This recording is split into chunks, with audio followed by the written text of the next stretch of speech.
El prólogo de Orid. 2 de noviembre. Santos mártires Ascindino, Pegasio, Anempódisto, Aftonio, el Pidóforo y los otros con ellos martirizados. Todos ellos eran cristianos de Persia y sufrieron durante el reinado del señor Sapor en el año 355. Los tres primeros eran siervos en la corte de este mismo rey, pero secretamente servían a Cristo su Señor. Cuando fueron acusados y llevados a juicio ante el rey, éste les preguntó de dónde venían. A esto respondieron: nuestra patria y nuestra vida es la Santísima Trinidad, una en esencia e indivisa, el Padre, el Hijo y el Espíritu Santo, un solo Dios. El rey los sometió a crueles torturas, pero soportaron todo heroicamente, con salmodia y oración en sus labios. Durante el tiempo de su tortura y encarcelamiento, los ángeles de Dios se les aparecieron muchas veces, y una vez el mismo Señor Jesucristo se les apareció como un hombre, con una cara radiante como el sol. Uno de los torturadores, Aftonio, contempló un milagro cuando el plomo hirviendo no dañó a los mártires. Él creyó en Cristo y gritó: «Grande es el Dios cristiano». Por esto fue inmediatamente decapitado, y muchos otros lo vieron y creyeron. Entonces el rey ordenó que Ascindino, Pegasio y Anempódisto se cosieran en pieles de animal y se echaran al mar. Pero San Aftonio apareció desde el otro mundo con 3 ángeles brillantes y condujo a los santos mártires a tierra firme y los liberó. El Pidóforo era uno de los nobles del rey. Cuando reveló que era cristiano y denunció al rey por la matanza de cristianos inocentes, el rey lo condenó a muerte, y el Pidóforo fue decapitado junto con otros 7.000 cristianos. Luego, esos 3 primeros mártires finalmente fueron arrojados a un horno ardiente, junto con 28 soldados y la madre del rey, ya que ellos también creyeron en Cristo, y así, en las llamas, abandonaron sus almas rectas en las manos del Señor. Venerable Marciano de Ciro. Marciano era de la ciudad de Ciro, en Siria. Se distinguió por su noble ascendencia y por su belleza física. Dejó todo por el bien de Cristo y se retiró al desierto de Alquid para vivir como un ermitaño.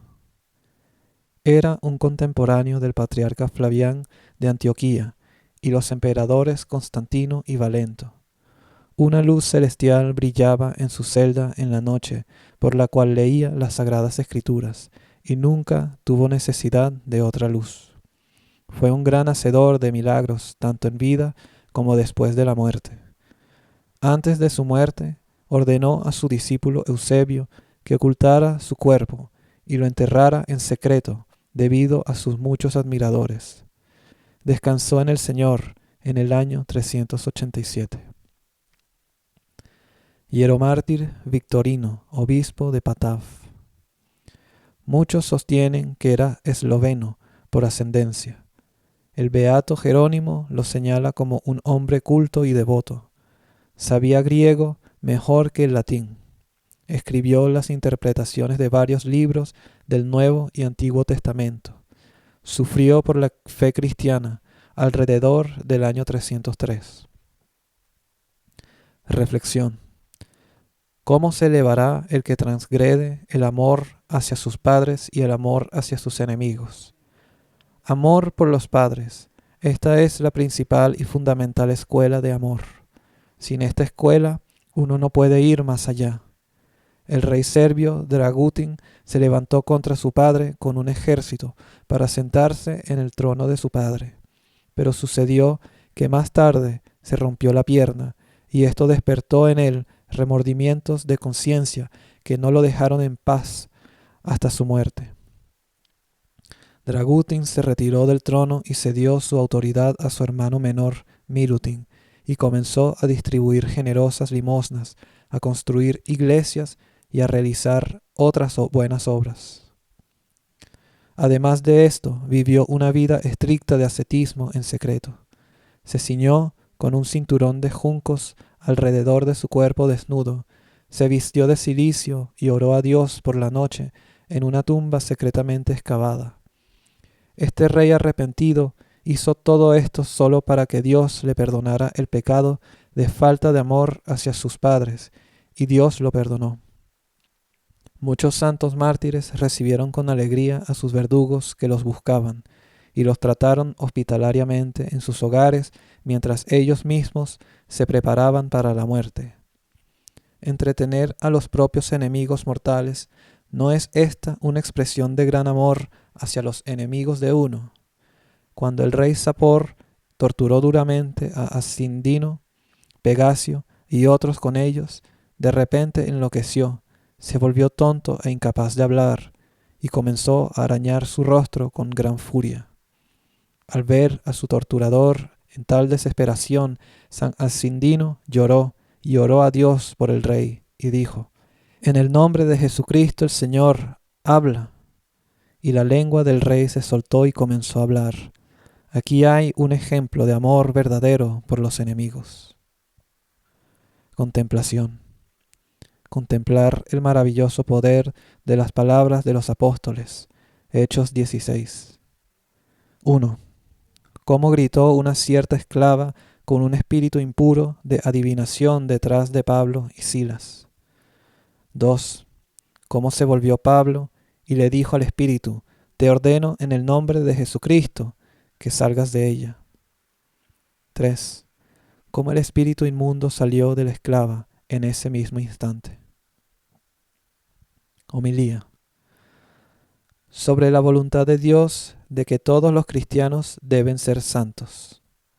En Él, Dios nos escogió antes de la fundación del mundo, para que en su presencia seamos santos e intachables. Efesios 1:4. Solo la Iglesia enseña y demuestra que primero había un plan para el mundo y luego se creó el mundo. Ese plan estaba en la sabiduría, voluntad y poder de Dios. Y nosotros, los cristianos, como la Iglesia de Dios, estamos en este plan. De acuerdo con este plan, Dios nos escogió antes de la fundación del mundo para la santidad, la justicia y el amor. Dios nos eligió de antemano y nos adoptó a través de Él. ¿A través de quién? Por el Señor Jesucristo. Porque todo lo que somos para Dios, lo somos por medio de Jesucristo.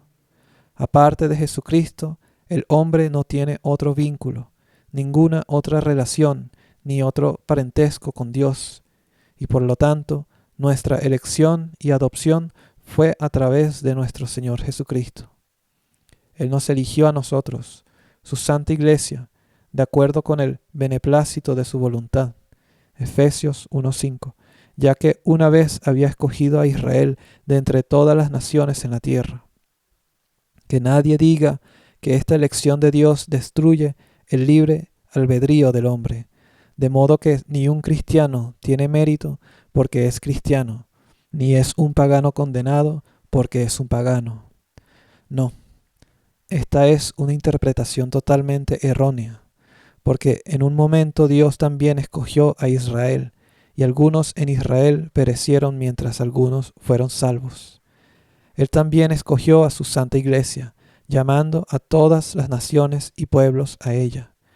Pero la salvación de aquellos entre los elegidos no depende solo de la elección de Dios, sino también de la voluntad y el esfuerzo del hombre. Oh Dios eterno, Creador nuestro, que nos escogiste para la salvación antes de que nos hubieras creado, ten piedad de nosotros y sálvanos.